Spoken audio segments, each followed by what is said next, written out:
நேற்று ஜூலை 15 அதாவது தமிழக வெற்றி கழகத்தின் ஒரு கொள்கை தலைவர்களில் ஒருவரான காமராஜர் அவர்களுடைய பிறந்தநாள்.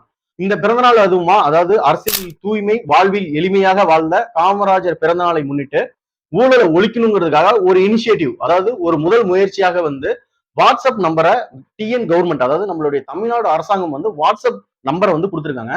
அந்த நம்பர் என்னன்னு சொல்லி பாத்தீங்கன்னா 9498180936. இந்த நம்பருக்கு வாட்ஸ்அப் பண்ணீங்கன்னா, அதாவது யார் லஞ்சம் கேட்கறா, உங்களுக்கு நீங்க ஏதாவது வீடியோ ஷூட் பண்ணிருந்தாலும் சரி, இல்ல ஏதாவது பெட்டிஷன் ஃபைல் பண்ணணும்னாலும் சரி, நீங்க இனிமேல் வாட்ஸ்அப்ல கம்ப்ளைண்ட் ரெஜிஸ்டர் பண்ணிக்கலாம்.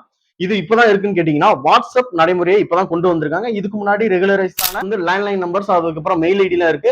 அது அட்ரஸ்ல நீங்க கம்ப்ளைண்ட் நேரடியாவோ இல்லைன்னா போஸ்டல்லையும் போடலாம். இது பழைய ப்ரொசீஜர். ஆனா வாட்ஸ்அப் இப்பதான் இன்ட்ரடியூஸ் பண்ணிருக்காங்க. அதுவும் காமராஜருடைய பிறந்தநாள் அதுவுமா இந்த முயற்சி கண்டிப்பா பாராட்டக்கூடிய ஒரு விஷயம் தான். இப்ப நீங்க சொல்லலாம், ஐயோ இங்க லஞ்சம் வாங்குறாங்களே, இங்க லஞ்சம் வாங்குறாங்களே, மாற்றம்னு சொன்னீங்களே, எங்க நீங்க மாற்றத்தை கொண்டு வந்தீங்க, லஞ்சம் வாங்குறவங்கள இன்னும் இருந்துட்டு தான் இருக்காங்க அப்படின்னு நீங்க நினைச்சீங்கன்னா, இப்போ இந்த வீடியோ பாருங்க. இந்த வீடியோல இருக்க சம்பவம் பெரம்பலூர் மாவட்டத்துல கீழப்புலியூர் கிராமத்தில் நடந்தது. அதாவது ஒரு ஆரை லஞ்சம் அதிகப்படியா வாங்குறதா சொல்லிட்டு அங்க இருக்கக்கூடிய மக்கள்கிட்ட அதிகப்படியா லஞ்சம் கேட்டதாக சொல்லிட்டு ஊர் மக்களே, அந்த கிராம மக்களே அந்த ஆரையை பிரச்சனை பண்ணி அந்த ஆரைய முற்றுகையிட்டு இந்த மாதிரியான விஷயத்த வெளிக்கொண்டு வராங்க. அதாவது இந்த அபிஷியல்ஸ் எல்லாம் லஞ்சம் வாங்குறாங்கன்ட்டு மக்கள் தலையிட்டு பிரச்சனையை வெளிக்கொண்டு வராங்க. இதுல நான் என்ன சொல்ல வரேன்னா, நம்ம கேள்வி கேட்காம அரசாங்கம் எந்த இனிஷியேட்டிவ், அதாவது எந்த முயற்சி எடுத்தாலும் மக்களுடைய சப்போர்ட் இல்லாம எந்த ஒரு முயற்சியும் அது வெற்றி அடையாது.